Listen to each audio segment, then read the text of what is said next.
angústia sem fim. Mais uma lista de estrangeiros autorizados a sair de Gaza. E mais uma vez, brasileiros estão fora.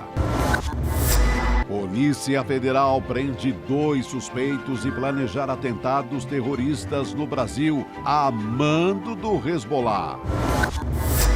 Ato de solidariedade ao povo palestino no Congresso termina em confusão, com deputado agitador expulso da comissão.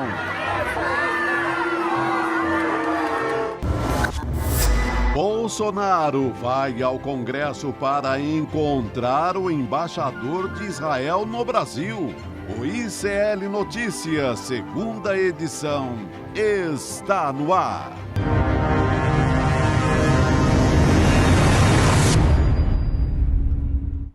Olá, seja muito bem-vindo, seja muito bem-vinda. ICL Notícias, segunda edição, está no ar. Muito boa noite para você que nos assiste, nos acompanha agora dos canais do Instituto Conhecimento Liberta e também Eduardo Moreira no YouTube. A partir de agora, hoje é quarta-feira, 8 de novembro de 2023, você fica muito bem informado com as nossas análises, nossos comentaristas e colunistas por aqui. Vou trazer primeiro alguns destaques do nosso site, iclnoticias.com.br. Vamos ver o que a gente tem de destaque na nossa página principal. Primeiro, a gente começa falando, a gente está em uma das notícias agora, eu vou abrir aqui a página principal, vamos ver se a gente atualiza, mas já ia ler justamente essa notícia que está aberta aqui, que a nossa produção colocou, de que o ministro Flávio Dino deu uma entrevista, ministro da Justiça e Segurança Pública, dizendo que o governo federal está empenhado, abre aspas, nas palavras dele, em desarticular eventuais redes terroristas que tentarem se instalar no Brasil. Ele disse isso porque hoje a Polícia Federal realizou essa tal Operação Trapiche, que prendeu 2 suspeitos de associação ao Hezbollah, que é um grupo xiita que atua no sul do Líbano e também tem apoio do Irã. A gente vai falar mais ao longo disso, ao longo do programa. E outro destaque aqui da nossa página principal é a respeito do deputado bolsonarista que foi expulso num ato de defesa da Palestina que foi realizado dentro da Câmara dos Deputados. A Heloísa Vilela acompanhou essa história toda e vai trazer o destaque aqui para a gente. Essa daqui foi a que eu li agora há pouco, a notícia que eu dei a respeito do ministro da Segurança Pública. E agora a gente vai entrar na segunda... Isso, essa notícia aqui. O deputado Abrílio Brunini, já um conhecido deputado do PL, já conhecido de todo mundo que gosta de causar na Câmara, nos debates e tumultuar os encontros na Câmara. E aí era um ato de defesa ao povo palestino e tinha uma carta aberta que foi divulgada com outros parlamentares e tudo mais e acabou virando um bate-boca por conta desse deputado bolsonarista. Ele entrou na frente da mesa diretora, tentou impedir o evento. A gente vai saber todos os detalhes sobre isso daqui a pouco com Heloísa Vilela. E vou dar boa noite para os meus queridos Chico Sá e Chico Pinheiro. Salve, salve. Boa noite, Gabi. Boa noite, Gabi. Vamos começar falando... Vamos, tem muita coisa para a gente abordar. Falando de guerra e de brasileiros que estão na faixa de Gaza. Brasileiros, Xará, que eu não sei, Eu não sei como classificar isso. Porque eles estão presos, eles não podem sair de lá. A palavra talvez seja reféns, Não sei, porque prisioneiros do governo de Israel. Bom, prisioneiros não são porque não cometeram crime nenhum, não foram julgados, não foram condenados, então não são prisioneiros. O que eles são? Então eles são reféns. São reféns. Em troca de quê? Isso é que a gente tem que descobrir. Hoje o embaixador de Israel, a gente vai ver há pouco aqui, o embaixador de Israel veio com essa história, não, o Hamas é que não deixa ele sair de lá. Não é a informação que eu tenho, apurado com autoridades brasileiras de lá.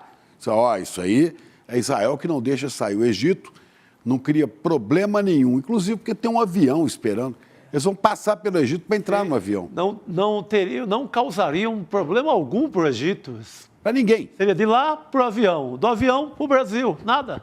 Agora, eles estão ali do lado da fronteira.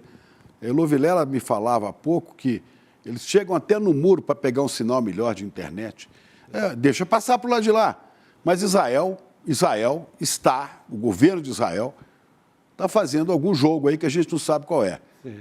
E engambelando, como a gente diz, os brasileiros, Inclusive, ontem, o senador Jacques Wagner, que é judeu, obteve anteontem informação foi ontem a informação de que eles sairiam hoje.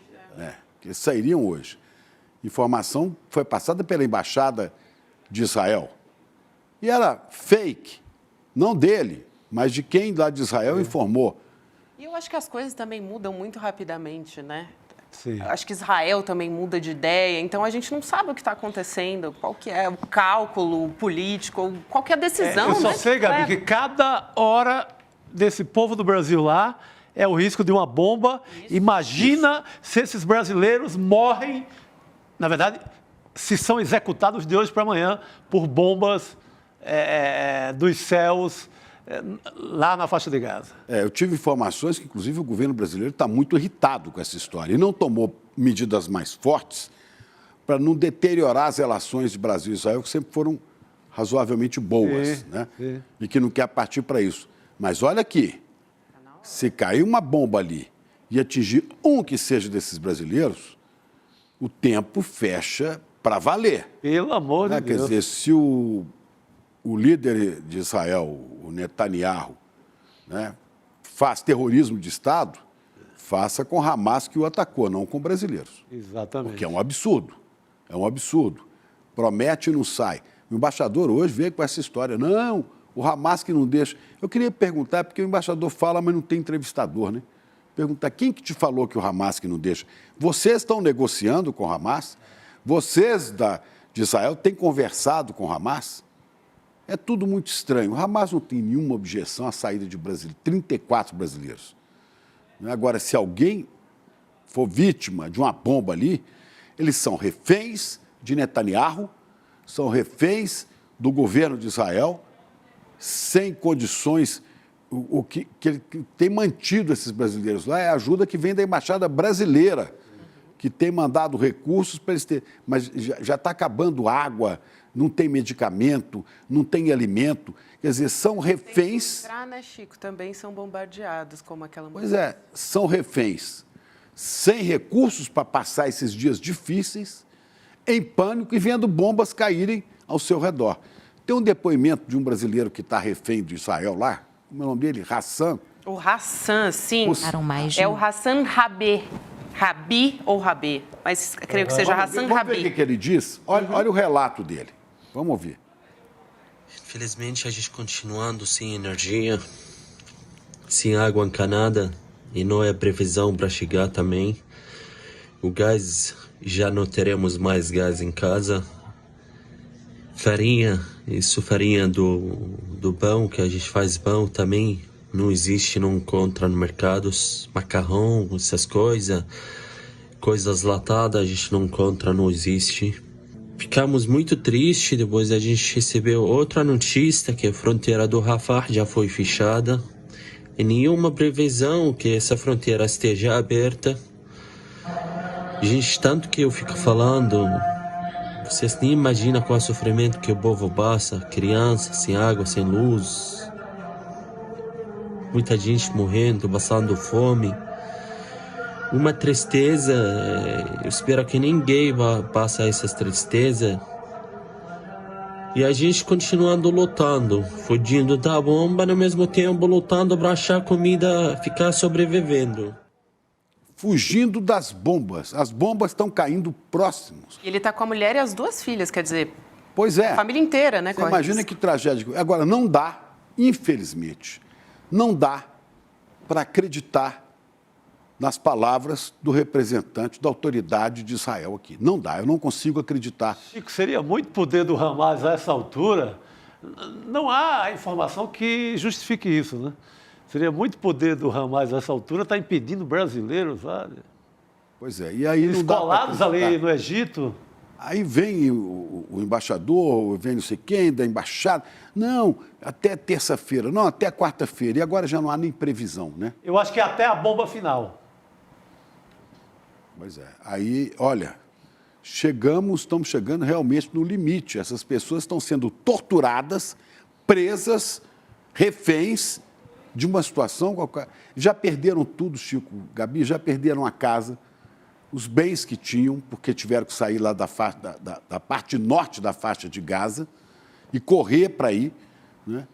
perderam tudo, estão sob ameaça de bombas, estão sem recursos, não é? E não há previsão. Então, são reféns de Netanyahu. Aí está.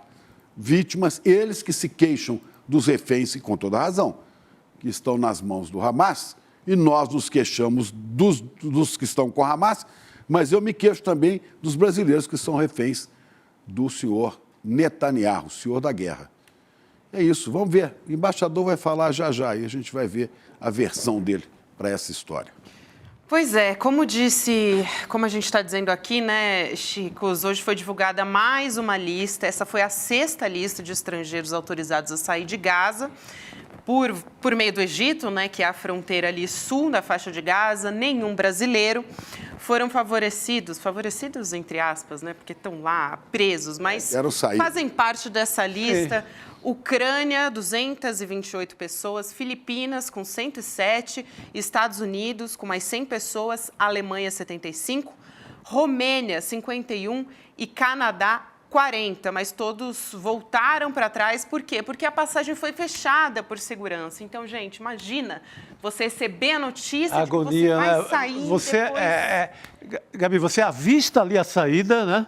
Você está naquele corredor, você avista a saída e fecha e no céu bomba. O que é que você vai imaginar que vai acontecer? A esperança se esvaindo. Vamos trazer Heloísa Vilela para contar essa história para a gente, mas antes vamos só mostrar um vídeo que o Chico falou agora, Chico Pinheiro, do embaixador de Israel, que mais uma vez culpou o Hamas pela permanência dos brasileiros em casa. Vamos ver o que ele disse.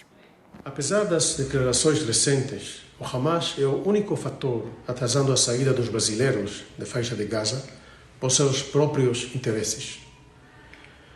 Tem que lembrar que estamos em guerra total contra uma organização terrorista que repetidamente espalha desinformação para continuar criando terror. O Estado de Israel não possui interesse alguém em atrasar a saída dos brasileiros ou de estrangeiros de qualquer outra nacionalidade.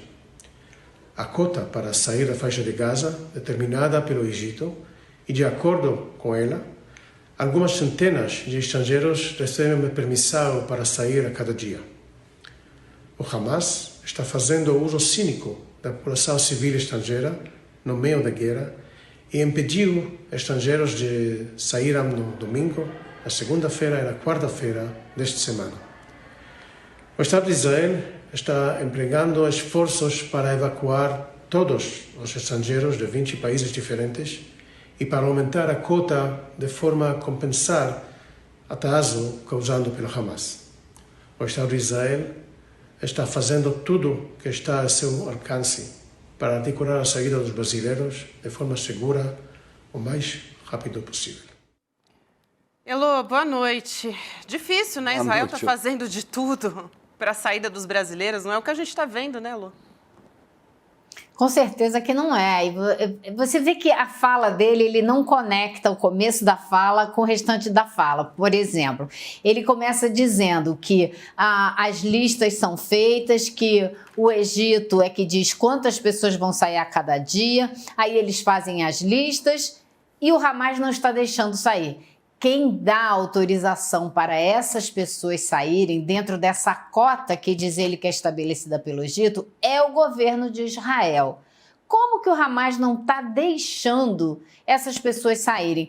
Ele não diz, ele não explica, mas ele simplesmente deixa no ar para dizer que essa situação toda que acontece na faixa de Gaza hoje é culpa do Hamas. Ele não dá um exemplo específico para a saída dos brasileiros. E é claro, gente, já saíram mais de 300 americanos, estadunidenses, já saíram mais de 100 franceses, já saíram não sei quantos alemães.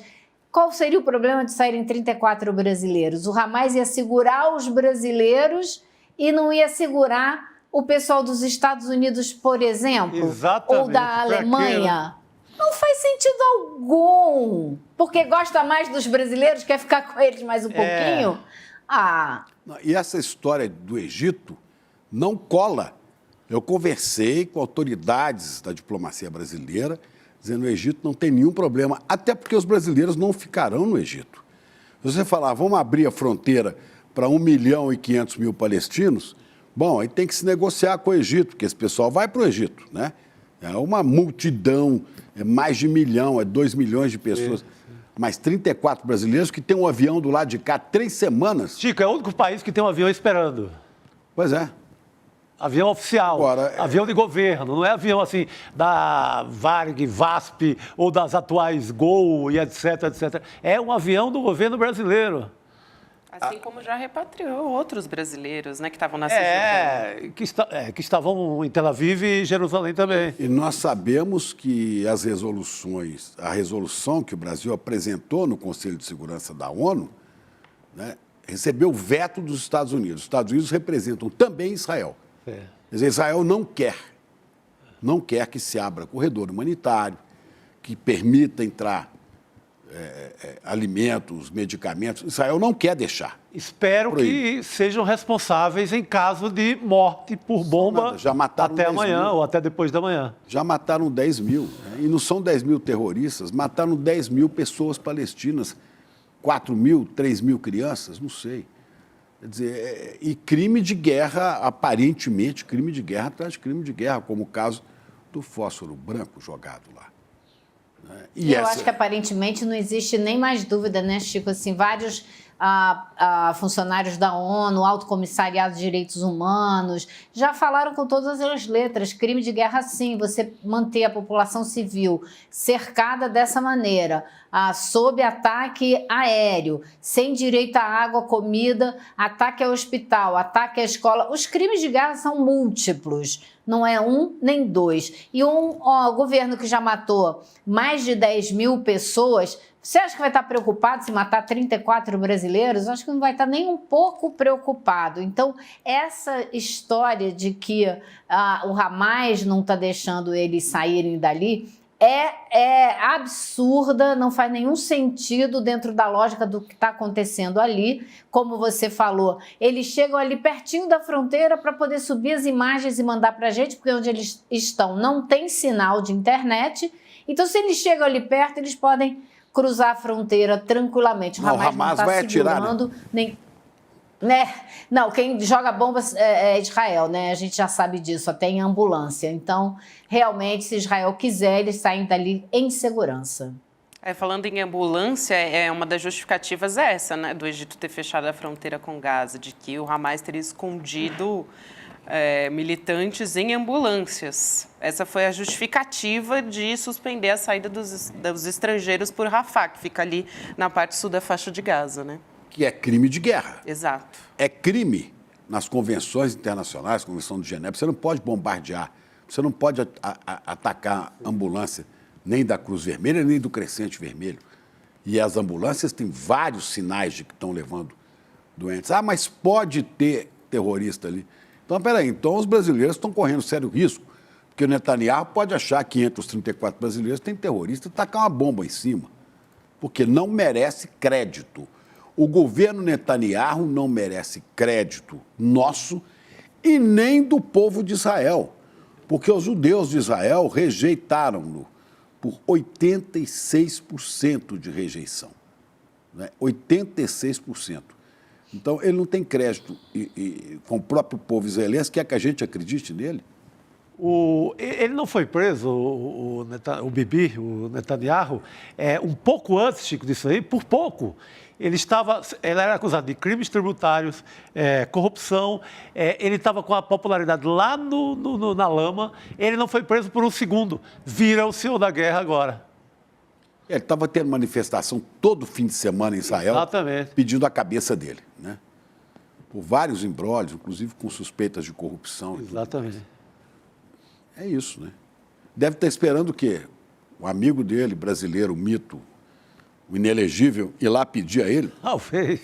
Pode ser até uma vingança dele contra o presidente Lula, né? Porque o candidato dele não ganhou a eleição no Brasil. Está se tornando inexplicável, né? Do ponto de vista diplomático. Não tem explicação que qual é a chantagem? o Itamaraty engula. Ninguém vai engolir mais isso. Você fala, qual é a chantagem que o Netanyahu está fazendo com o Brasil segurando os brasileiros? Em troca de quê? Não dá, você tem que começar a imaginar. Não é? E vamos falar, a gente começou a falar aqui do governo brasileiro também, sobre ter chegado aqui essa história, né, da guerra. A Polícia Federal prendeu hoje 2 pessoas, gente, numa operação contra o planejamento de atos terroristas no Brasil. Os suspeitos teriam sido recrutados pelo Hezbollah, né, o grupo xiita do sul do Líbano, para um suposto atentado. E a Interpol está buscando mais 2 brasileiros no Líbano, isso de acordo com informações da TV Globo. Essa investigação da PF apontou o seguinte até agora, que o objetivo do grupo era atacar prédios da comunidade judaica no Brasil, incluindo sinagogas também. E o que a gente sabe também, até o momento, é que o Mossad, a agência de inteligência... Israelense. Também, mas a agência também de inteligência estadunidense também estão por trás dessa operação. E aí o primeiro-ministro de Israel disse que o Mossad está por trás disso, que é a agência de inteligência israelense, e agradeceu a parceria, né? O ministro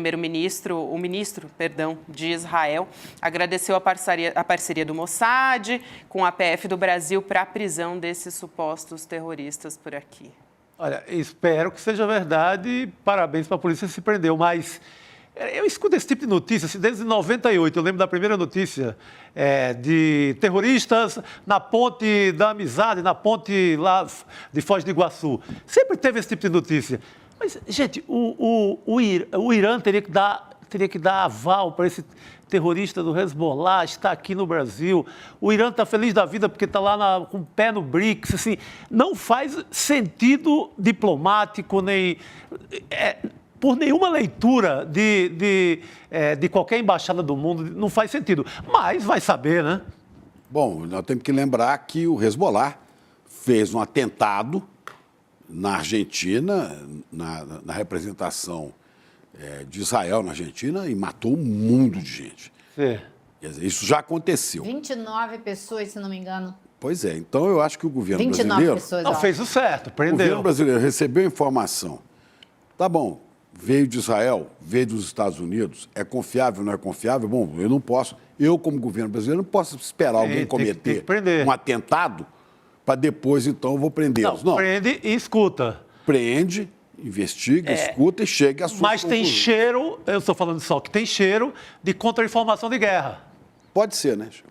As informações... Você quer incendiar o clima no Brasil, no momento que o governo de Israel, não o povo de Israel, não os judeus, está numa situação Está encurralado. cada vez pior a imagem do governo de Israel, e você joga mais uma coisa para um país gigante, que tem reféns lá na faixa de Gaza. Essa informação interessa a alguma pessoa. Inclusive, esses 2 brasileiros que foram presos, né? Os nomes desses 2 brasileiros que estão no Líbano, na verdade, com ordem de prisão, decretada aqui no Brasil, eles constam na lista da Interpol, né? Que é a agência americana, né? A Organização Internacional de Polícia Criminal Americana. Então, isso também é importante dizer, né, que essas informações de inteligência foram repassadas de outros países, não só pelo Mossad, né, que é a agência de Israel. Tem também outras agências. Agora, eu acho que uma coisa que a gente não pode esquecer nunca é que não existe coincidência nesse mundo, né? Então, esse momento, Chico Sá, que essa prisão vem à tona justamente quando Israel está cada vez mais isolado, a opinião pública brasileira vai cada vez mais expressando o seu apoio ao povo palestino, as manifestações vão aumentando. É muito curioso que isso venha à tona exatamente nesse momento. O Hezbollah, que é um grupo, aliás, é o único grupo que é um partido político, mas tem um braço armado, e é o único braço armado que, de fato, pode dizer que venceu Israel, né? Porque lutou 20 anos para expulsar Israel do sul do Líbano, e em 2000 Israel realmente saiu. Então, eles têm essa medalha no peito, né? É a única organização que realmente conseguiu uma vitória militar sobre Israel. Agora, que isso venha nesse momento, que o governo brasileiro prenda, a gente precisa de mais informação para saber até que ponto esses 2 indivíduos estavam realmente envolvidos em planos terroristas. Porque se eles estavam apenas se aproximando do Hezbollah, me parece que não seria motivo para prisão, até porque o governo brasileiro não considera o Hezbollah uma organização terrorista, porque, como eu disse, é um partido político importantíssimo no Líbano, que tem um peso político enorme, que tem um trabalho social gigantesco com escolas, alimentação da população. É um trabalho muito grande que eles fazem na área social e tem uma representação política muito grande. Agora, tem também esse braço armado. E você se aproximar do Hezbollah por si só não constitui crime algum. Agora, se eles estavam inseridos num plano de ataque, eu li numa matéria, acho que foi até do Estadão, que falava que um dos alvos do ataque seria a Embaixada de Israel aqui em Brasília. Mas essas informações eu acho que são ainda um pouco... preliminares, né? Preliminares, um pouco especulativas. Acho que a gente não pode garantir nada, a não ser quando a gente tiver informações do governo brasileiro sobre isso, mas que é de botar as barbas de molho, Claro. É para desconfiar muito, né? A hora que chega a isso... Agora, o que eu acho curioso é o seguinte, o governo de Israel e o serviço de inteligência de Netanyahu não teve nenhuma competência para prever os ataques do Hamas no 7 de outubro.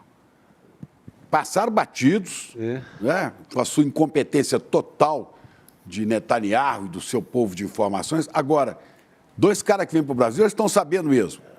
Né? É muito incompetente para lá e muito competente para cá. De qualquer maneira, eu acho que é dever do governo brasileiro deter esses cidadãos, Sim. investigar e depois libera ou não, né? Vamos ouvi-los, né? Vamos ouvi-los. Apura e ver se tem ligação mesmo. Preventivamente. De onde vieram, qual a procedência. Vamos colocar, inclusive, Se a arte Israel da nossa funcionasse- produção, Eu trocaria, Se Israel funcionasse, eu trocaria a ordem dessa brincadeira. Eu questionaria, ouviria, investigaria primeiro e, se fosse o caso, prenderia. Não, mas, Elô, mas- eu não tenho as informações que a Polícia Federal tem, né? Pois Então é, eu Elô, tenho que mas tomar aí- as devidas precauções.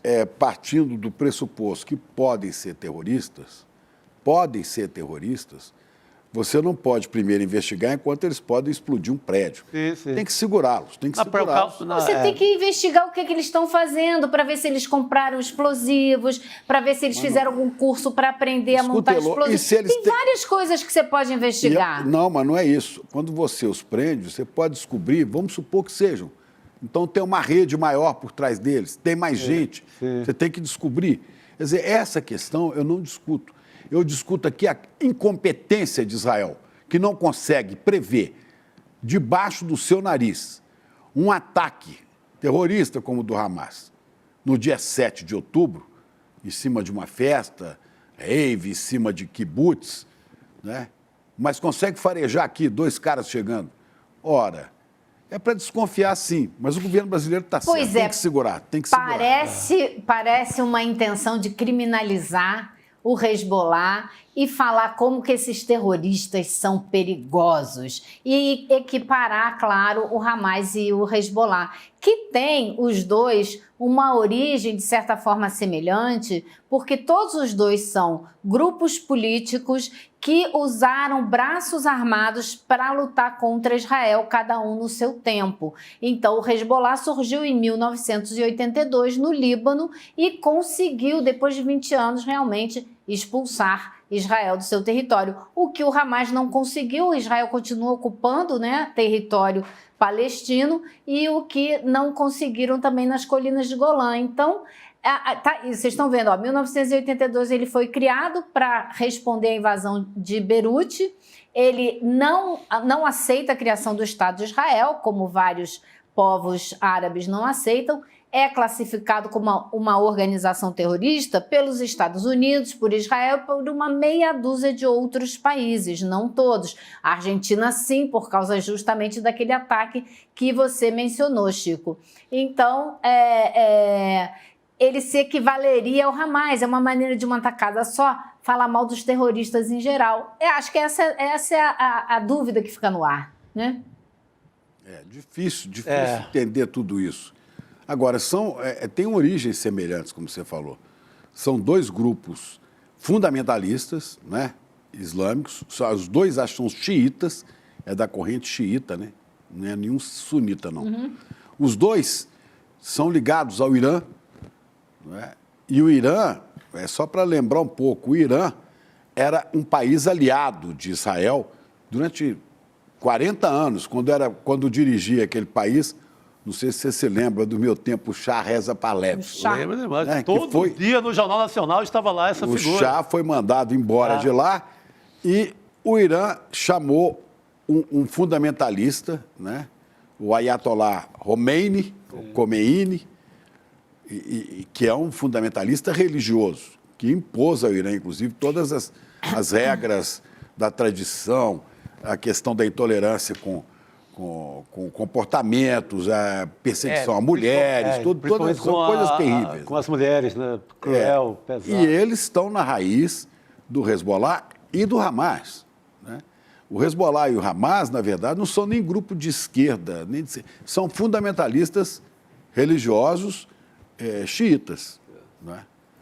Vamos ver como é que... Agora, são grupos que basicamente surgiram como resistência à tomada de territórios por parte de Israel. E hoje em dia o Hezbollah fala muito menos em impor um Estado religioso se chegar ao poder. Isso diminuiu muitíssimo na retórica do Hezbollah. Então, eu acho que existem aí também mudanças, evoluções. Agora, no caso do Irã, a gente não pode se esquecer, né, que o Shah só voltou ao poder porque os Estados Unidos, através da CIA, financiaram um golpe contra o Mossadegh, que foi o primeiro e único presidente eleito democraticamente no país e queria nacionalizar o petróleo. Estados Unidos e Grã-Bretanha não gostaram muito não, promoveram um golpe, puseram o Shah à força lá de volta e poucos anos depois, 10 ou 15 anos depois, veio então essa revolução iraniana que colocou o Khomeini no poder, né? O Elô, há um documentário, se não me falha a memória, francês, com legendas em português, em 2 capítulos, que contam bem essa história. Se não me engano, é Israel / EUA, Estados /, Irã. Israel, EUA, Irã. E a história de como surgiu tudo isso. São dois episódios de 1 hora e pouco cada um, com documentos, com imagens da época, que mostra muito bem, né, como é que o Irã, de aliado, se tornou inimigo mortal de Israel. E como surgiu o Hezbollah a partir dessa ruptura do Irã com Israel. É bom para a gente... Você vê os Estados Unidos lá na origem de outro problema no mundo, né? Impressionante a capacidade que os Estados Unidos têm, né? Gente, vamos ver como é que foi também a repercussão na política sobre essa operação da PF, né? Essa notícia rodou bastante, o ministro Flávio Dino comentou, a gente falou a respeito disso, mas entrando em detalhes agora, ele disse o seguinte: há indícios, não há confirmação, mas isso mostra a seriedade do governo federal para desarticular eventuais redes associadas a redes internacionais voltadas para o terrorismo. Está no nosso site, serienoticias.com.br. Também quem falou a respeito disso foi a Carla Zambelli, da extrema-direita. Ela disse, obviamente, né, surfou nessa notícia. Olha o que ela postou. Segundo urgente, o terror chegou ao Brasil, né? Assim como... A Zambelli? Claro, Chegou com ela, com o revólver na mão, correndo no meio da rua. Aquilo é apavorante, né? Aquilo é apavorante. Chegou, ela foi pioneira. Ela iniciou aqui na Alameda Santos, em São Paulo. Ela começou com esse terrorismo. Um monte de gente desarmada e ela dando tiro na rua. Se começou com ela. Olha, é muito importante ressaltar no meio de tudo isso, né, Elo? É muito importante que nós não somos absolutamente antissemitas. Nós não somos contra o povo judeu, o povo de Israel. Nós somos contra, e a gente assume posição contra qualquer... Olha lá a terrorista na rua. Né? Eu não sei como é que até hoje essa senhora não foi punida por esse tipo de pistolagem no meio da rua. Bom, mas de qualquer maneira, nós não somos contra, nós somos contra governos ditatoriais, governos autoritários, governos assassinos e genocidas, que é o que está acontecendo com as posições de Netanyahu, que é minoritário em Israel.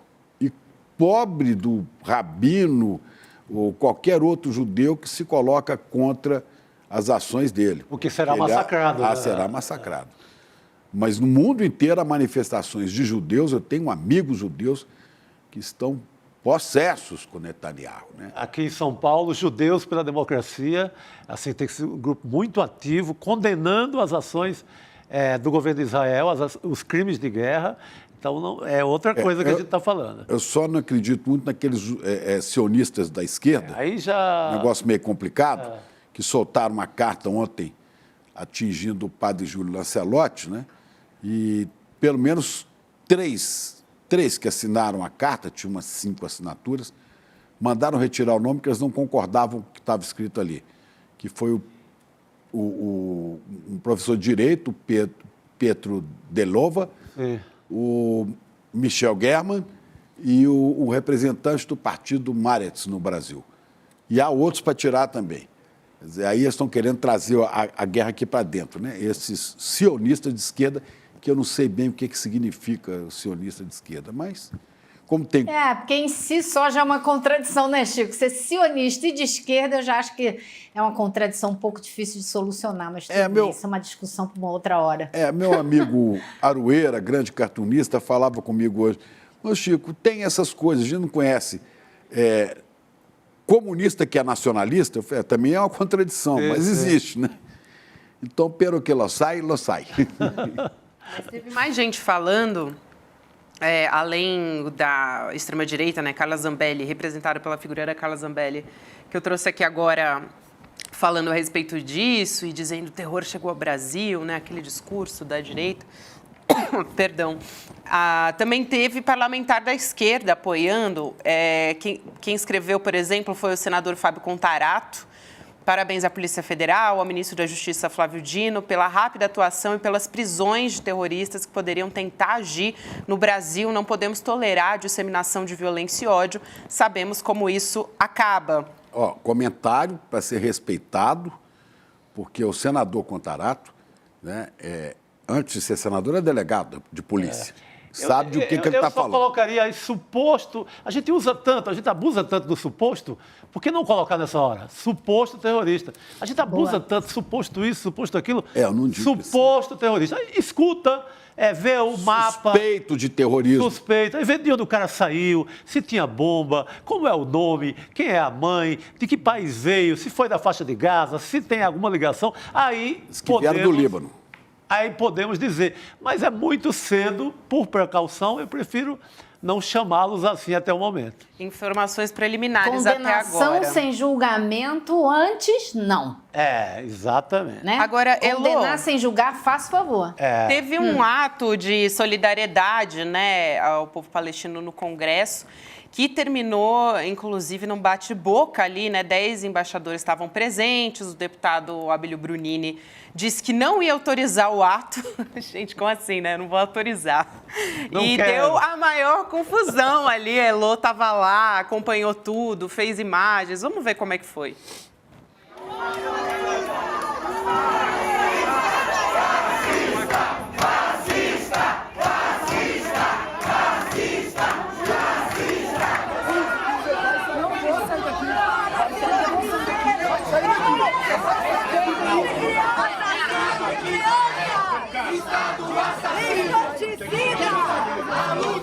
Ele tem que ser preso.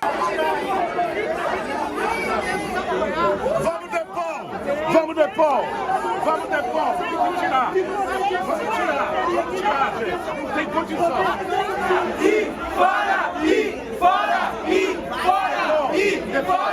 Tragam ele pra gente. Vamos fazer um corredor para ele passar. Vamos fazer um corredor.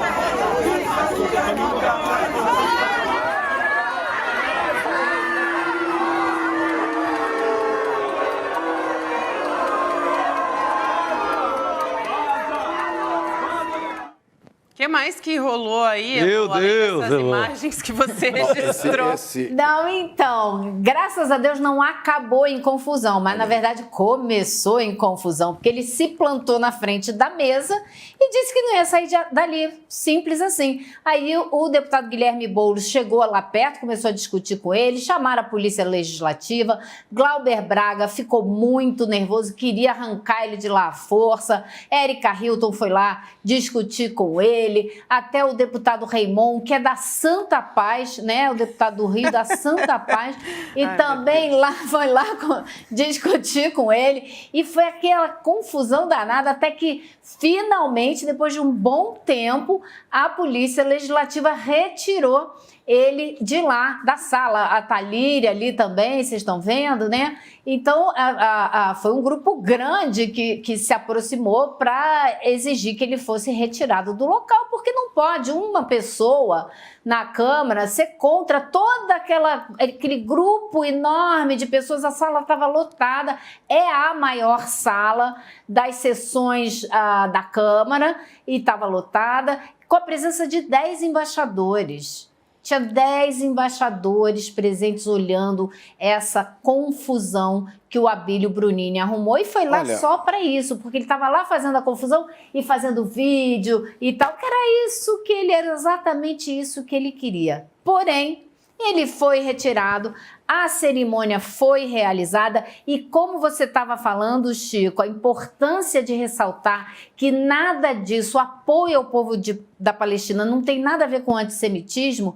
Pelo telão entrou um jovem, um rapaz, um judeu, e que foi justamente declarar apoio ao povo palestino, dizer estamos juntos, a gente não apoia isso, no nosso nome não, a gente acha que eu cresci, ele falou, achei muito interessante isso, eu nasci em Jerusalém, eu cresci com todos os direitos e vantagens de um cidadão comum e os palestinos não têm nada disso desde que nascem. Então a minha luta é para que eles tenham todos os direitos como eu sempre tive. Eu estou junto de vocês. Foi muito bacana, foi muito, muito bonita a declaração dele, que se juntou ali a alguns diplomatas, o embaixador da Palestina aqui no Brasil. Então foi um ato bastante importante, porque a gente vinha olhando as manifestações, não via presença forte dos partidos políticos. A gente se ressentiu um bocado disso na manifestação de São Paulo, isso foi muito claro, eram poucos os representantes. O PCO estava lá, a gente viu o pessoal da UP, mas o PT totalmente sumido, como também hoje não participou com uma presença forte. Sim. Esse deputado aí, esse Brunini, eu nunca vi esse cara propor nada. Quer dizer, é aquele típico bolsonarista Fala para tumultuar. que não tem proposta para reforma tributária, proposta econômica, não tem proposta para nada. Nunca terá. O negócio deles é Deus, pátria, perseguir LGBTQIA+, não é? Deus, perseguir pátria o negócio vídeo para a internet. Da maconha, vídeo para a internet e fazer barraco. Vive aprontando barraco.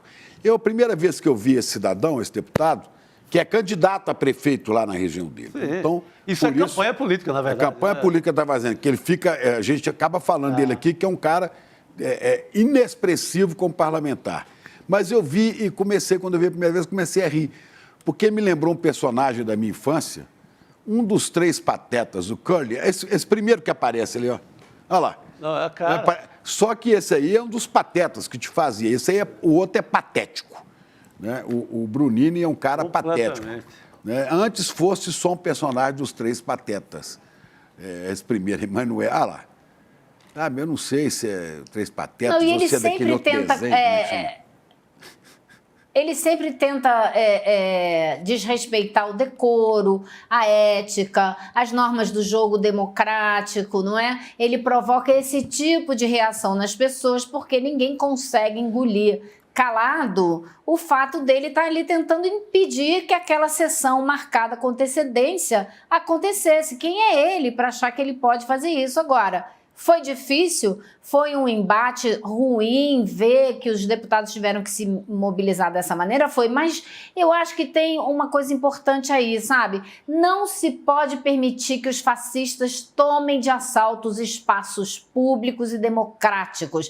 E os deputados reagiram à altura e fizeram com que ele saísse. E eu acho que isso é muito importante. E gostaria de ressaltar que estava presente a decana da Câmara Legislativa, a deputada Luísa Erondina, estava lá, foi aplaudidíssima de pé pelas pessoas por ter feito questão de participar, de estar presente, prestar sua solidariedade ao povo palestino, repudiar o genocídio em curso na faixa de Gaza. O José Carlos diz aqui, por que os fascistas brancos fazem o que querem nesse país e saem impunes sempre? Precisamos dar um basta nisso aqui no Lembrando nosso que chat. esse cara, esse deputado, o Brunini, né?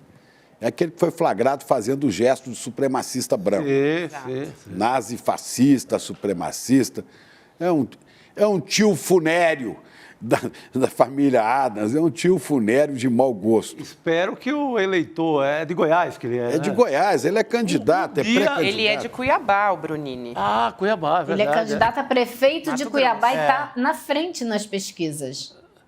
Espero que um dia o eleitor de Cuiabá tenha juízo e não caia mais nesse conto, né? Tomara. Infelizmente é um reduto bolsonarista, né? Não tenho muita esperança. Vamos chamar Essa o Luiz Nassif? essa guerra se viu como pretexto também para outro cadáver político, porque por enquanto é cadáver, reaparecer em cena na falta de propor alguma coisa. Quem foi que apareceu hoje de novo?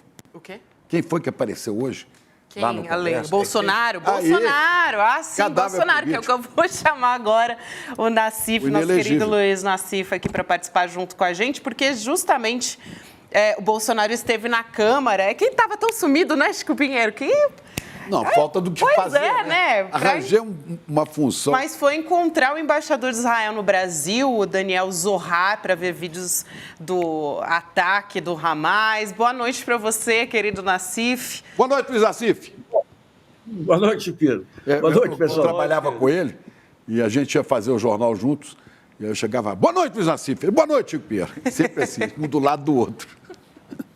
Agora, pessoal, eu começo a assistir o programa, uma baita sessão nostalgia, com chá, reza palé. Eu lembrei da Faradiba. Ah, sim. De repente, da Faradiba, a gente cai para Carla Zambelli e depois cai. Para tio funério, para três patetas. Meu Deus do céu. Não, mas esse sujeito, ele tinha que ser caçado, né? O decoro aí foi para o vinagre, efetivamente, né? Agora, essa questão dos ataques aos judeus aí, a gente precisa levar em conta quem são as pessoas que estão estimulando esses ataques. Por exemplo, você tem um colega nosso aí, aquele Caio Blinder, que ele entra no Twitter, atacando todo mundo que fica solidário com as crianças palestinas. Então isso aí provoca um sentimento de impotência aí e toca a gente aí a defender os judeus, aí mostrar que não tem nenhuma relação, tem uma relação, mas não é uma relação umbilical, o judeu e o sionismo aí, né? E o sionismo. Deixa eu só aproveitar e dar um beijo na Elô Vilela e aí a gente continua o nosso papo por aqui. Elô, obrigada aqui, dá um beijo, até amanhã. Boa noite. Até amanhã, Elô. pessoal. Até. Vai lá, Nassif, perdão. Aliás, a Elô, grandes quadros que vocês conseguiram aí. Maravilhosa. Então, eu estava ouvindo hoje, gostando da guerra de narrativa, né, ouvindo a Jovem Pan hoje no Uber. E daí a Jovem Pan falando, não, quem está matando lá os palestinos é o Hamas. Israel está defendendo os palestinos, todo mundo sabe disso. Ou seja, essa guerra de narrativas aí acaba sendo uma coisa maluca. Né? Agora, eu chamo a atenção, foi muito bom o que foi dito sobre essa questão de confirmar, de usar o suposto aí, porque eu lembro que quando o Temer assumiu, estava enfraquecido tudo, o então ministro da Justiça, Alexandre Moraes, inventou uma conspiração terrorista lá no Sul, que era um bando de moleques aí que estava no Facebook, um deles, inclusive, tinha problema mental e tudo, no Facebook, falando aquelas bobagens que se fala em rede, né? E foram apontados como terroristas lá para justificar aquele início, aquele governo fraco lá, tentando de toda maneira se fortalecer, chamando o militar para dentro do palácio inventando essa história aí de terrorismo na tríplice fronteira, né? Então é preciso muito cuidado efetivamente aí antes de endossar essa versão. E se é terrorista realmente, parabéns para a polícia, mas vamos até o final aí para evitar esses jogos de cena, né? Agora, Chico, o que explica, né? O que Bolsonaro foi fazer lá, assim? Qual que é o objetivo? Isso que eu queria ouvir. Explica a tentativa de ressurreição política no momento muito enfraquecido. O cadáver. Explica o Lula atrasado em indicar o novo PGR. Se indica o novo Procurador-Geral da República, o caso Bolsonaro avança e esse senhor não estaria mais desfilando na Câmara e no Senado, fazendo lobby pro amigo Bibi dele, lá de Israel. Então, é um bocado de atraso em relação a essa triste figura que explica ele estar lindo, leve e solto por aí. Então, ele tenta se apropriar desse tipo de história agora, né, que é se aliar nessa invenção maluca aí de aliança com Israel e tenta a ressurreição política. Pois é. Luiz Nassif, o que você acha disso? Bolsonaro presente no meio. Bolsonaro é gozado. Quando a gente lê o livro do Freud sobre a rebelião das massas, é parte das massas aí, né? Ele fala no esse líder forte, que é o cara que prende e arrebenta, que lembra muito bem o Bolsonaro brincando de dar tiro para cá e para lá, e daí fala o que acontece com o movimento quando o líder amarela. Que Bolsonaro claramente amarelou, é um cara covarde, é um cara medroso, efetivamente. Então ele tende a ser substituído, o grupo se mantém, tende a ser substituído por um sucessor aí que é menos radical do que ele. Agora, quando nós vemos aqui esse caso de São Paulo, da Enel aí, e a atuação do Tarcísio de Freitas, é um zero à esquerda também, hein? Um zero à esquerda. Você com o Enem aqui e tudo, teve que o governo federal mandar geradores aí para garantir os estudantes, não teve a criação de uma sala de situação para analisar o que estava acontecendo. Ficava o prefeito de São Paulo com aquela cara de bobo falando e o Tarcísio... Prefeito na Fórmula 1, né, Nassif? Prefeito no camarote da Fórmula 1, né? Pois é. E tão Mas maluco, e tão maluco que diz que precisa enterrar os fios. Ah, mas isso é muito caro, nós não temos dinheiro para enterrar. Então, a gente vai criar uma taxa, vê se pode.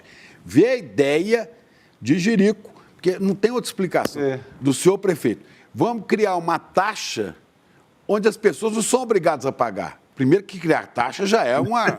né? Não, paga quem quiser. Ah, então combina um quarteirão. Né? Alguém falava assim, então, esse quarteirão aqui as pessoas topam, então nós vamos enterrar, mas o outro não, então vai para cima.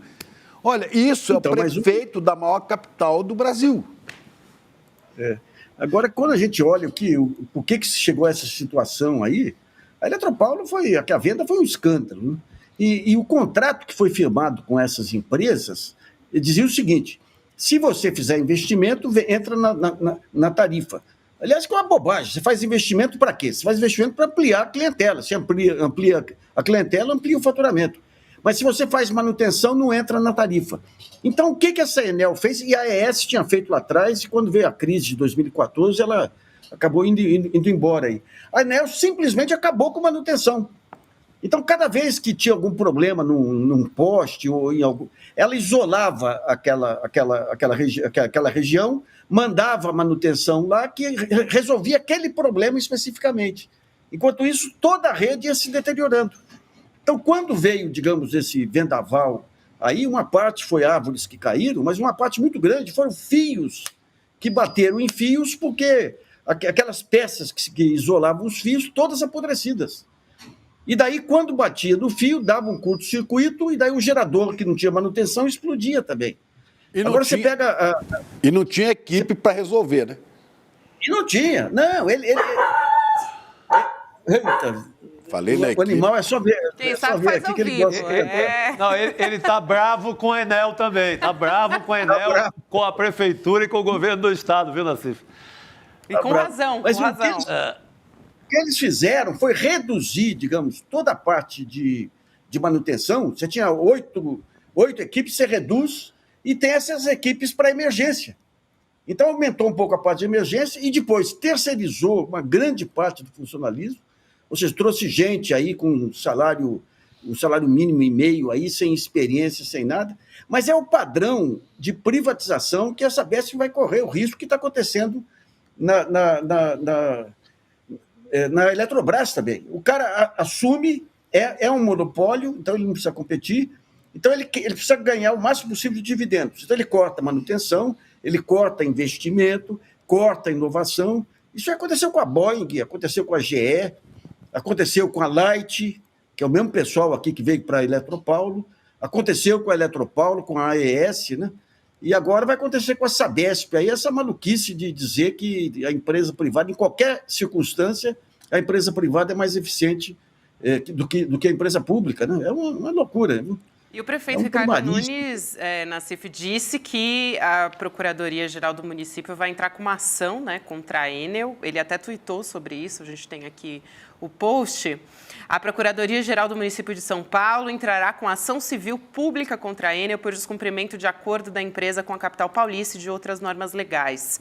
Além disso, a Prefeitura vai notificar o PROCON e a ANEEL para que medidas sejam tomadas contra a concessionária. A ANEEL, que é a Agência Nacional de Energia Elétrica, já passou da hora, né? Não, Gabi, conversa fiada, né? Ele estava lá na coletiva com o Tarcísio, com todo mundo da Enel, falou manso, queria jogar para o contribuinte pagar a taxa de enfiar... Voluntária. A taxa lá do fio terra, queria...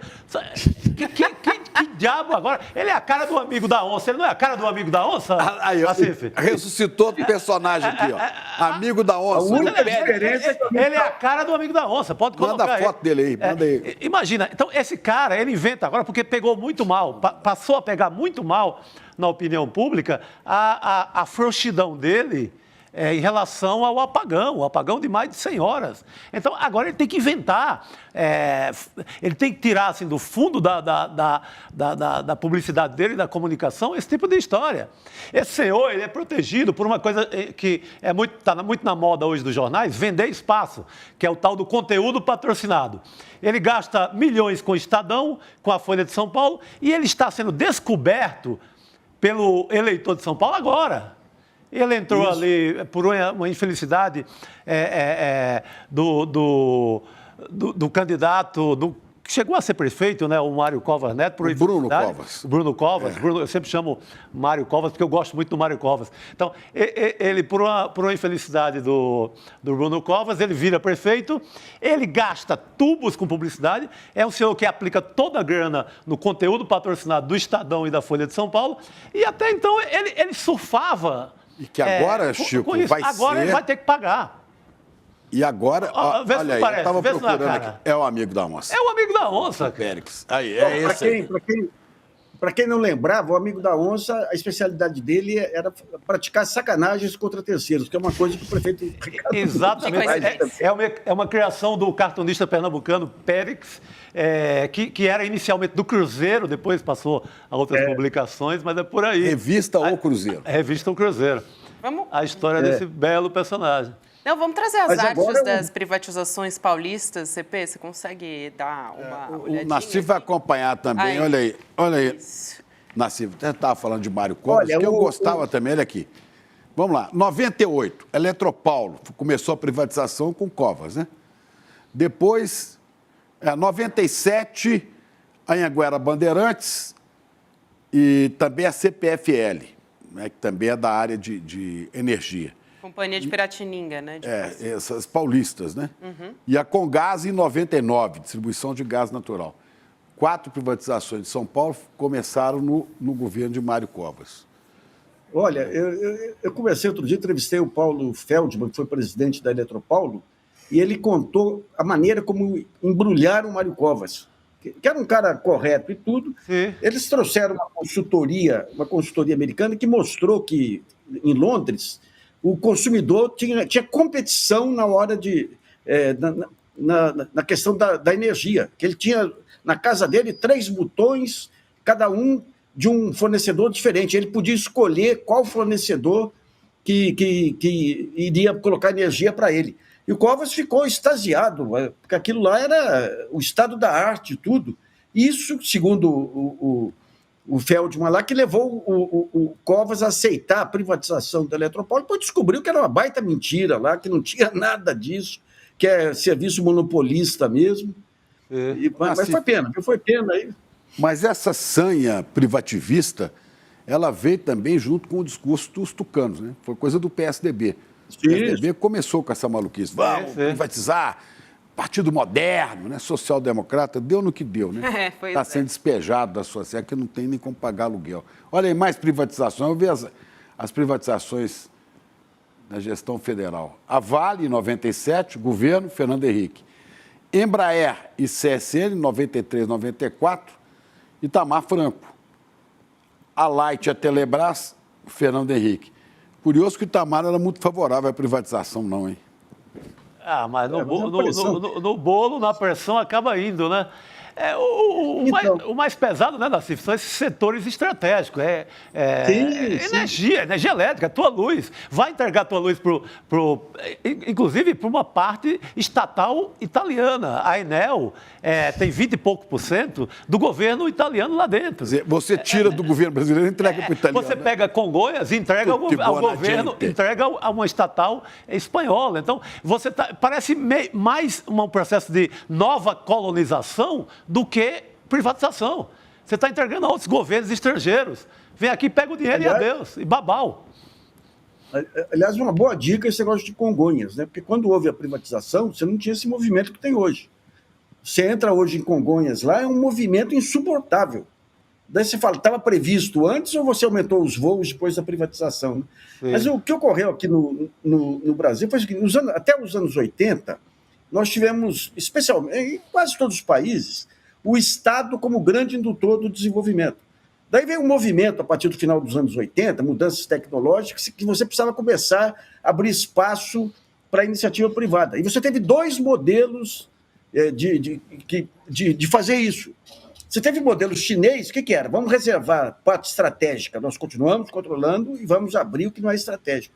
E o modelo da União Soviética, que é da teoria do choque, que é uma coisa criada aí pelos Estados Unidos. Ou seja, vende tudo e privatiza tudo, acaba com toda a regulação que o mercado se ajeita, e que destruiu a União Soviética. Quando você pega o Brasil do Fernando Henrique e tudo aí, usou esse modelo da teoria do choque.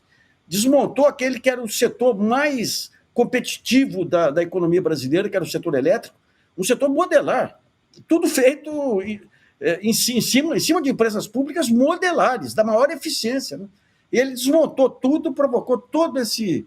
A Dilma, quando foi ministra de Minas e Energia, tentou arrumar uma parte lá, mas daí você estragou que era o modelo elétrico mais avançado do mundo aí. Pois é, que era essa integração entre as diversas... Só para não esquecer, teve a Vale também, a Vale do Rio Doce, que agora é Vale, né? Que virou privatizada e 1 ou 2 anos depois deu de rentabilidade o preço pelo qual ela foi vendida. Você lembra disso? Claro. A Enel foi isso. Não é? A Enel foi 5 bilhões e meio, né? A privatização do setor elétrico pelo Fernando Henrique foi tão sacana que o que acontecia? Você tinha uma empresa americana, ela montava uma outra empresa num paraíso fiscal, uma empresa sem capital, sem nada lá, vinha até o Brasil, pegava um financiamento do BNDES e dava para adquirir uma empresa X e dava como garantia as ações da empresa que ela adquiriu. Então, quando veio a inadimplência lá, o Carlos Lessa, que era presidente do BNDES, ficou com uma baita bomba na mão. Foi uma das coisas mais desonestas que ocorreram no país aí, em termos de privatização. Mais desonesto que isso, só a Telemar. Agora o Tarcísio quer entregar a Sabesp, né? E consegue ter tanta oposição que o PT e o PSOL entraram com uma ação no Supremo, está até na mão do André Mendonça, pedindo liminar suspensão do processo de privatização da Sabesp. Sabe quem entrou agora endossando? A turma de Bolsonaro, Vaz Garten e tal. É um negócio louco, né? Por isso que vai rolar um suspense, né? Por quem será o Bolsonaro agora, né? Pois é.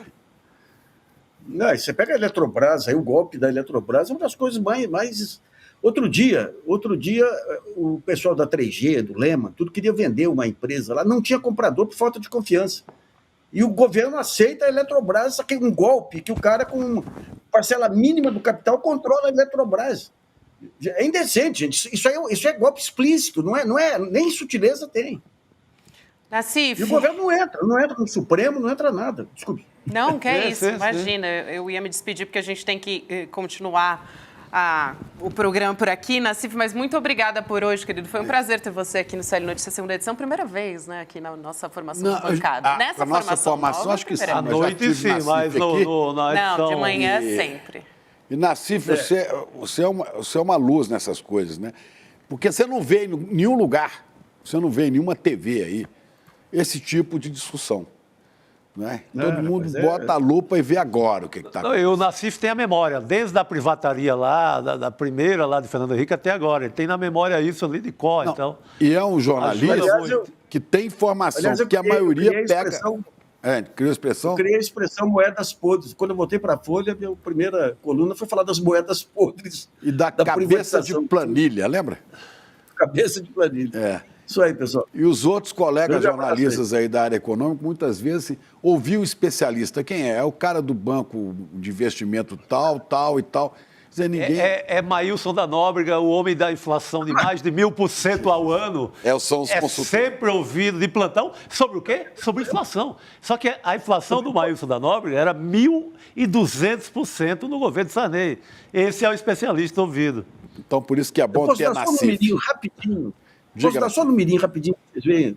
O pessoal discutindo há uma semana o negócio da nova meta fiscal. Absurdo, se for 0,25%, acaba o Brasil. 0,25% vai virar de Venezuela. Déficit fiscal equivale a 25 bilhões de reais. Meio ponto da taxa Selic, meio ponto, equivale a 40 bilhões de reais. E os caras fazendo o rolo... Não, olha, a discussão econômica sempre foi meio ruim, mas... uns anos para cá, Deus me livre. Piorou, né? Nem um amigo da onça aí para entender. Boa noite, Nassif. Boa, querido. Abraço, querido. A gente continua por aqui. Chico Sá, hoje saiu uma matéria na Folha de São Paulo dizendo que a Polícia Federal tem indícios que o ministro das Comunicações, Juscelino Filho, manteve uma relação criminosa com o dono de uma empreiteira. E essa empreiteira investigada por suspeita de desvios em contratos da Codevasf. Codevasf, você sabe, estatal federal, dominada pelo Centrão, a gente fala muito dela por aqui, a Companhia de Desenvolvimento dos Vales, do São Francisco e do Paraíba também. A Folha diz que a PF está tem posse, né, das mensagens de celular entre o empresário Eduardo José Barros Costa, conhecido como Eduardo DP, e o Juscelino, ministro, na época que ele era deputado federal. As conversas seriam ali de 2017 até 2020, né? E o Juscelino, para quem não se lembra, né, Chico, é sempre importante lembrar que ele é acusado de usar voo da FAB para acompanhar um leilão de cavalos, né? Ele é muito conhecido por ser muito afeito aos cavalos. É da turma do Lira, né? Do Lira também, que gosta muito de leilão de cavalo, vive nesse universo. Um universo, aliás, que serve muito para lavagem de dinheiro no Brasil, que é muito bom. Você está enrolado, você inventa um leilão de cavalo, você limpa tudo e vamos embora. O Juscelino, eu quase, antes de você começar a falar, eu ia falar a famosa zero surpresa, né? Porque o Juscelino, da cota do Centrão, está lá. A gente só fica esperando a hora de sair esse tipo de notícia. Porque é o óbvio. Claro que o Centrão vai entrar no governo, como entrou no Ministério das Comunicações, no Ministério do Esporte, como pegou a Caixa Econômica. O que é que a gente vai esperar? Notícias dessa natureza. A Codevasf, o Chico costuma falar que o governo Bolsonaro deixou uma herança do PGR... uma maldição, e né? do Banco Central. Uma herança maldita. Tem outra, tem a Codevasf, ela tem simplesmente... A Codevasf... Deixou o Lira, o procurador, o Aras e o cara lá do Banco Central. Exatamente, mas a Codevasf, que é o centro desse escândalo de corrupção, que é isso aí. Se a Polícia Federal for adiante, não sobra ninguém. Porque já tinha tido antes, lembra? Ele fez uma estrada indo de uma cidade para a fazenda dele. É esse tipo de emenda que o Centrão utiliza. E a Codevasf, ela ficou simplesmente, ela é intocável. É o único órgão que sai do governo Bolsonaro para o governo Lula sem mexer sequer em nenhuma diretoria. Talvez tenham trocado o office boy, sobra sempre para o office boy, né? O coitado do contínuo lá dançou. Mas as diretorias, o orçamento, as emendas, continua intocável do jeito que estava no governo Bolsonaro. O Lula mantém esse núcleo infinitamente bolsonarista dentro do governo novo, dentro do governo do PT. Vai pagar esse preço até o final do governo. Estourou esse caso agora, vai ser toda semana a gente vê. E, olha, e quando começar a rolar na Caixa Econômica Federal, que tem mais grana, ou no Fufuca, que também é um personagem repetitivo e figurinha carimbada em matéria de corrupção, é o preço de ter o Centrão dentro do governo. Aí fica aquela bela pergunta, Chico, governa seu Centrão? Te pergunto. Pois é, mas aí... Aí é complicado, né, meu xará? É bronca. Esses caras vão manter esse nível de corrupção. Eu diria até que estou me surpreendendo, tá pouco o nível de corrupção até agora. Mas a gente vai ouvir isso. Se a Polícia Federal gasta meia hora atrás de qualquer ministério do Centrão, vai encontrar. Mas, olha, são as circunstâncias, né, que obrigam o governo a ceder esses espaços, ou não governa, né? Lembrando aqui o velho barbudo, Karl Marx, né? No 18 do Brumário, ele diz: os homens fazem sua própria história, mas não a fazem como querem, não a fazem sob circunstâncias de sua escolha, mas sim sob aquelas circunstâncias que se defrontam diretamente, legadas e transmitidas pelo passado. Quer dizer, você faz a história, mas você não faz como você quer. Você faz tolhido por circunstâncias que vieram do passado. É o que encontra o presidente Lula. Que passado? A herança maldita de Bolsonaro, maldita, herança de morte, né? Herança de 700 mil brasileiros mortos, herança de Lava Jato, né? Do ex-juiz Moro com suas atrapalhadas, né? Essa coisa da Codevasf, ela é tão grave assim, porque eu nunca tinha visto, nem de mudança, nem Sarney, nem ninguém assim. Você mantém tudo que está lá. Você não pode tirar, talvez tenha tirado algum boy, algum office boy, nada mais. Ou alguma secretária pode ter dançado na mudança de governo. Diretoria não mexe ninguém. Orçamento não mexe ninguém. É como se Bolsonaro estivesse no poder no caso da Codevasf. É a mesma coisa. Mas tem notícia boa rolando também. Parece que o governo consegue, parece não, deve conseguir. Hoje não sei se já começou a sessão do Senado, não sei como é que está agora, né? A reforma fiscal. Deve ser aprovada com folga. Aquela que Bolsonaro diz que é coisa de comunista. Vamos chamar o Guga Noblar aqui para relembrar o caso do Bolsonaro no Congresso Nacional.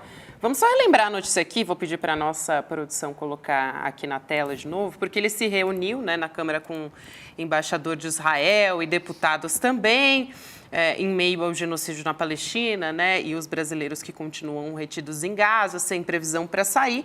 Ele foi na Câmara para encontrar o embaixador de Israel no Brasil e a ideia era ver vídeos do ataque ao Hamas. Guga, apareceu, né? Bolsonaro saiu da toca aí. Boa noite, Gabi. Boa noite, meus queridos chicos. Pois é, apareceu, né? Apareceu na Câmara meio que de surpresa, até porque foi uma surpresa para todo mundo que estava ali, pelo jeito, essa reunião com o embaixador de Israel. Meio que de última hora, o Gustavo Gayer, aquele outro deputado bolsonarista que já é bastante conhecido, ele avisou no grupo de Zap ali da extrema-direita que o Bolsonaro ia para lá e que teria essa reunião para apresentar imagens exclusivas do ataque do Hamas, aquelas imagens que os israelenses estão mostrando para a imprensa internacional, hoje mostraram para o Bolsonaro. Agora, se querem mostrar para alguém, tem que ser alguém que tenha um mínimo de credibilidade, né? Mostrar essas imagens para o Bolsonaro não adianta muita coisa, vocês não acham? Completamente, Guga. Eu acho que adianta para o gado que se alimenta de fake news, o gado que consome cloroquina, o gado que acha, como o Bolsonaro falou hoje, que a reforma tributária é uma coisa que sai da cabeça de um comunista. Ele não sabe que é comunista, ele não sabe que é reforma tributária. Esse cidadão não sabe nada. Nada. Tanto ele não sabia, quando você perguntar de economia, pergunta para o Poço Piranga, ele não entende nada. Bolsonaro não entende nada, de nada. De nada. Mas por isso que eu digo, estão demorando, estão dando mole, estão deixando passear, não estão renovando a Procuradoria-Geral da República, estão dando muita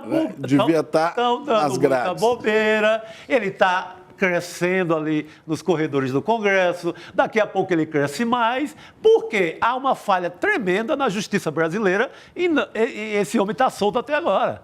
Chico, mas a investigação está acontecendo, né? Chico, na área eleitoral já se tornou elegível. A capivara do bicho é gigante. Não precisa mais investigar mais nada, né?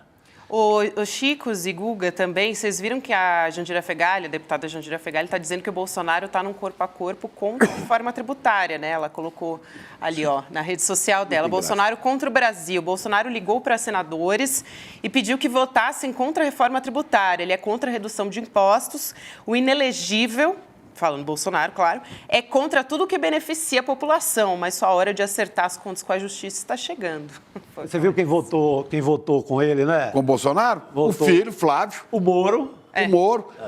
A da Goiabeira lá. A Damares, senadora Damares. Quem mais? Moro. Ou seja, são fiéis, né? Ele conseguiu ali uma meia dúzia de votos. Eu acho que foram 6 votos, sim, 6. Muito fiéis, muito fiéis. Né? Tem o Girão. O Bolsonaro para ele. O Girão, aí 4. Flávio, Moro, Damares, Moro, Girão e mais 2. E o Marinho lá do Rio Grande do Norte. O Rogério Marinho. Rogério Marinho.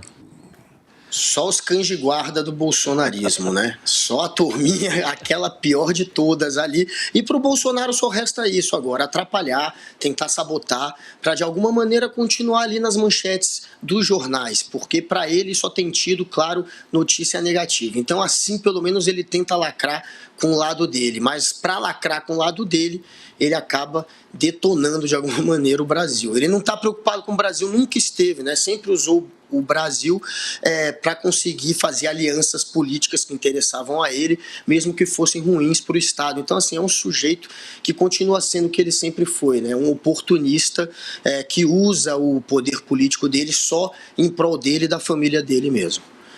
Um militar de baixa patente, analfabeto, desinstruído. O cara não sabe, não respeita a ciência, não respeita a arte, não respeita o conhecimento. E se mete em tudo, em medicina e tal. Israel, né? Israel, que ele... nem ele entende, ele não sabe que Israel é uma coisa e que nazismo é outra. Ele é amigo dos dois, né? Ele quer abraçar os dois. Né? A Beatrix von Storch, que eu repito todo dia, foi condecorada por ele. Está cheio de supremacista, fascistoide, nazista, que ele apoia. E vai lá no Netanyahu, como ele fala, o Netanyahu, meu amigo Netanyahu, vai lá e se abraça. E nega o Holocausto.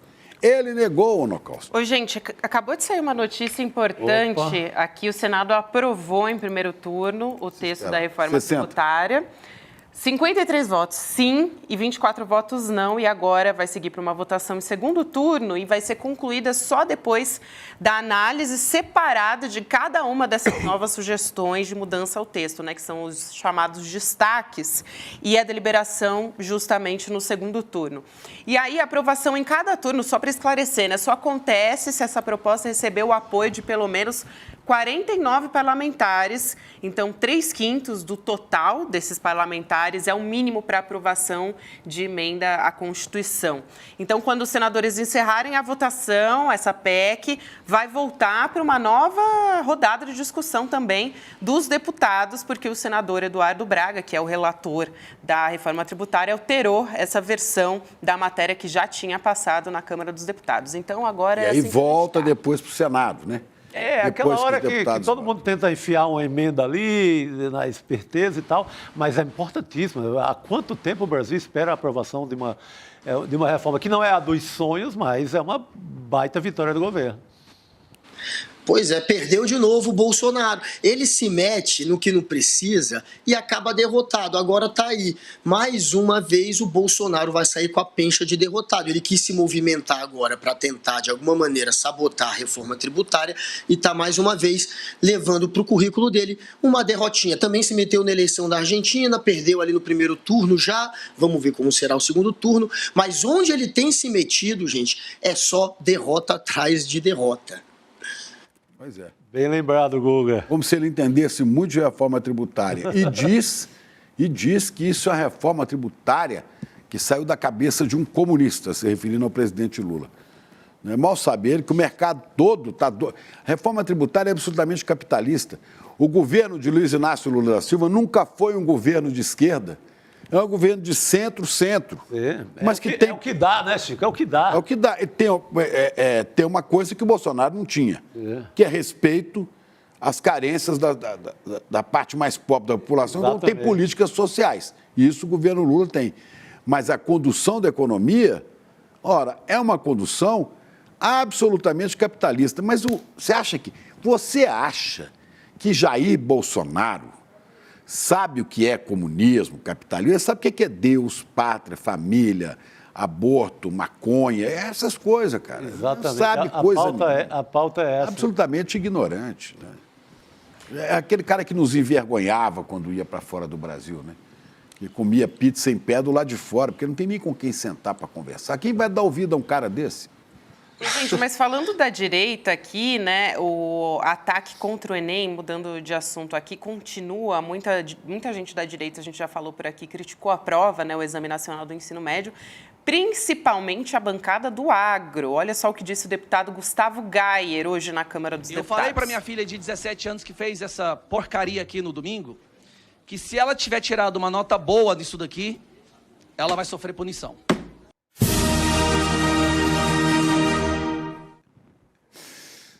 Ai, gente. Meu Deus do céu. Esse Gayer não é aquele cara que falou mal dos africanos, né? É outro Brunini, né? Esse Gayer, gente, foi o que fez uma professora de História da Arte ser demitida da escola por ter usado uma camiseta com a frase "Seja marginal, seja herói", do Hélio Oiticica, de um grande artista brasileiro. Uma professora de História da Arte com uma camisa que era uma referência a um artista notório.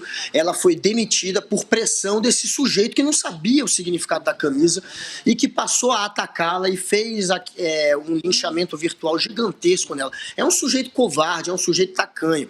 E aí você vê, né, que para ser bolsonarista, você tem dois meios de provar, né, para que você é um bolsonarista raiz. Ou é fazendo seus filhos reprovarem no Enem, ou é invadindo o STF para usar o STF de banheiro. É assim que se prova que é um bolsonarista, pelo jeito.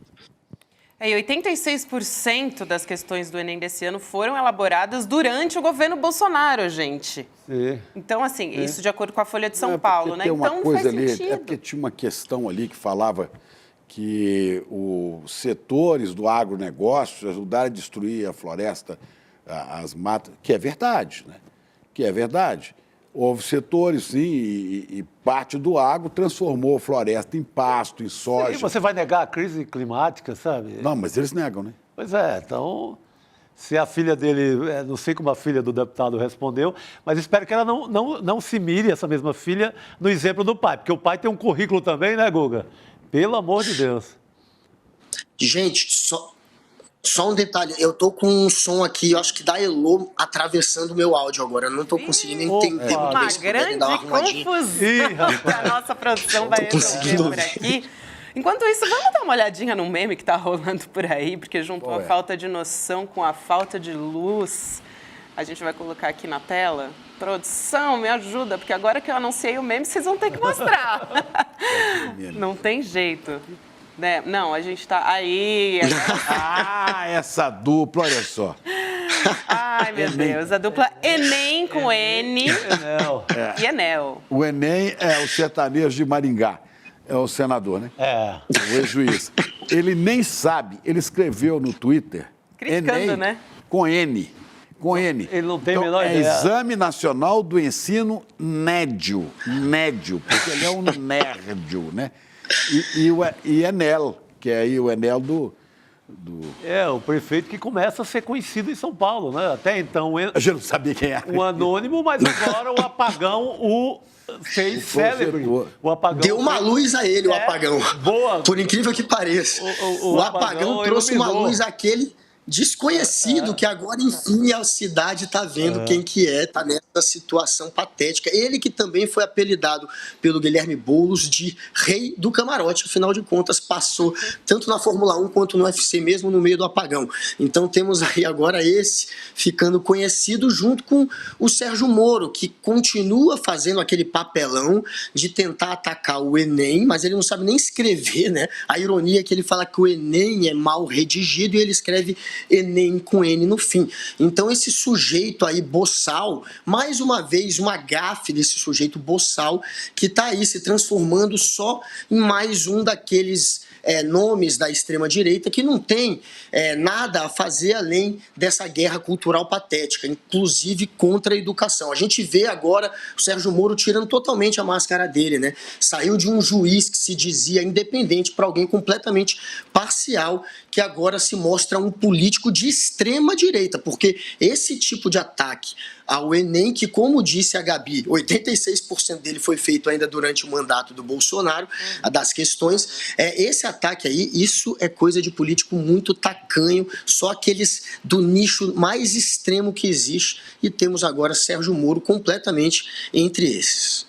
Olha, o Sérgio Moro desqualifica os exames para juiz no Brasil. Sim. Porque como é que um cara que não sabe escrever Enem, que fala conja, né, que fala depedração, que ele acha que vem de pedra, né, o português dele é absolutamente, não sabe concordância, né, é uma coisa absolutamente ridícula. Como é que esse cara passou numa prova para juiz federal? Mas passou. Esse é o grande mistério. Esse é o mistério do Brasil. Aí vai... Mistério do planeta, como diziam os novos baianos. Não, ou então o exame para juiz está uma droga também. Né? Porque aí ele passa, comete uma série de falcatruas, é considerado juiz suspeito, mas consegue tirar o candidato favorito numa eleição. Depois vira ministro de um presidente, que é essa coisa que nós conhecemos aí, o Bolsonaro.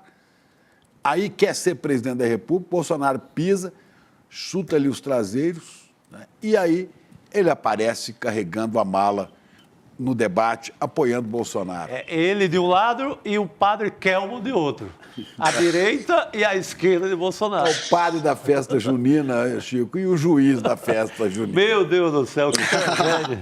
Tem um padre e tem um juiz na festa junina. Tinha delegado, mas agora tem juiz. Pelo amor de Deus. É assim, o negócio é Mas rir, tudo né? começa, lembre-se bem. E ainda tem outra fase da prova, tá? Festa no Rio de Janeiro, palco do jornal O Globo, eleição O Homem do Ano. Quem foi o Homem do Ano para a Rede Globo? Ai, meu Deus. Sérgio Moro. Foi o Moro. A partir daquilo, ele é projetado, ele vira um deus, um mito, e deu no que deu. Mas você não lembra, tinha lá também para trás, para lembrar outro que foi homenageado, foi capa da Veja, o Caçador de Marajás. Exatamente, Não da durou mesma nada família, no da poder. mesma família midiática. O Collor, né? É isso. Elegem esses caras os homens do ano, né? E depois a gente vê. E tem mais uma fase da prova para acontecer no próximo dia 12, domingo agora. Vamos ver o que vem por aí ainda, né? Vai ser a segunda choradeira ainda. Pois é. Meu Deus.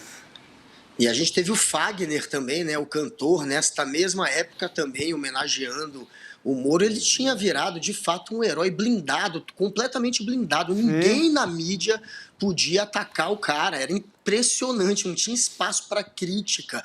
E olha como, agora, conhecendo o Sérgio Moro, olha como ficou escondido, né? Um lado realmente muito podre desse sujeito, que pelo menos, enfim, agora a gente conheceu e a máscara caiu. O Guga, eu queria a sua opinião rapidinho, a gente tem 1 minuto ainda, vai ter que ser num tweet, tá? Mas eu queria saber a sua opinião sobre a Polícia Federal ter prendido essas 2 pessoas, né, nessa operação contra um suposto planejamento de ataques, né, atos terroristas aqui no Brasil. Olha, se eles prenderam, eles provavelmente têm algo que de fato liga esses sujeitos a algum tipo de atentado. Não acredito que a Polícia Federal esteja aparelhada a ponto de, enfim, prender essa turma sem razão. Então eu prefiro aguardar, mais informações sobre esses sujeitos que foram pegos, né? É claro que é uma história que convém muito e é óbvio que não dá para confiar nunca em ter como fonte única a Embaixada dos Estados Unidos ou a Embaixada de Israel. O trabalho do jornalista é sempre duvidar de tudo. Teve uma prisão, é isso que dá mais credibilidade. Veremos agora o que a gente vai ter de informação para poder, enfim, opinar de uma maneira um pouco mais firme. Mas eu acho que se prendeu tem alguma coisa, espero que tenha, senão vai ser um escândalo. São duas prisões, né? São duas pessoas. Veremos. Eu só acho estranho que o Serviço de Inteligência de Israel teria detectado isso, mas não consegue detectar o Hamas fazendo os atos deles lá, né? Esse é o problema mesmo. Guga, obrigada. Vamos nessa, querido. Estamos aqui em cima Valeu, da hora. galera. Um beijo, tá bom? Boa noite para todos. Chegamos ao fim, exatamente. É o fim, gente, mas é o começo do Sinapse. César Calejão, Roberta Garcia, vem aí. Nós vamos, né, gente? Simbora. Vambora. Cirandar. Dá a mão, vamos cirandar. Bora. Ciranda permanente. Bora lá. Pela paz. Você já percebeu como é grande o esforço da direita e da extrema-direita para criminalizar o MST? Você já parou para pensar por que eles querem tanto atingir esse movimento? Atacar esse movimento? Pois é, contra tudo e todos do grande capital, a gente resolveu revelar a verdade sobre o MST. Você tem interesse em conhecer essa verdade? No dia 12 de novembro, um domingo, às 8 horas da noite, no horário de Brasília, a gente vai apresentar para vocês trechos do documentário De Quanta Terra Precisa o Homem e também fazer um debate incrível sobre essa, que é uma das questões mais importantes para o Brasil, a questão da terra. Junto conosco vai estar ninguém mais, ninguém menos do que João Pedro Stedley, um dos principais líderes do movimento dos trabalhadores sem terra. Estarão conosco também várias outras pessoas que têm na sua vida a luta da terra como um dos principais motores. Para você não perder esse encontro histórico e assistir trechos inéditos do filme De Quanta Terra Precisa o Homem, é só você se inscrever gratuitamente no link aqui em cima ou aqui embaixo. Não perde essa chance. Todo mundo vai celebrar a estreia do ICL no mundo dos documentários e filmes e, mais uma vez, aprender muito com a nossa plataforma.